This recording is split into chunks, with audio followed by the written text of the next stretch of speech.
শেষ দিনে মনোনয়নপত্র জমাদানের ব্যস্ততা, সব ষড়যন্ত্র ভেদ করে মানুষের জন্য কাজ করার ঘোষণা বিএনপির। নির্বাচনে আইন শৃঙ্খলা পরিস্থিতি নিয়ে শঙ্কা জামায়াতের। যুগপথ আন্দোলনের শরিকদের নিয়ে ভোটের লড়াইয়ে বিএনপি, 16টি আসনে সমঝোতা। এনসিপি সহ 10 দলকে সঙ্গে নিয়ে নির্বাচনী দৌড়ে জামাত, 100 আসন ছাড়ের গুঞ্জন।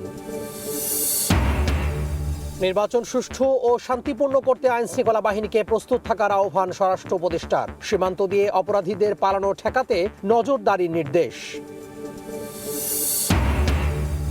1.5 যুগ পর নয়াপল্টনে বিএনপির কেন্দ্রীয় কার্যালয়ে তারেক রহমান। দলের ভারপ্রাপ্ত চেয়ারম্যানকে উষ্ণ অভ্যর্থনা জানালেন নেতাকর্মীরা।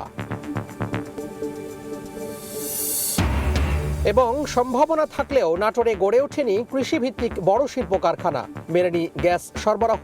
পর্যটন, স্বাস্থ্য, শিক্ষায়ও পিছিয়ে, বিশেষ নজর দেওয়ার তাগিদ ভোটারদের।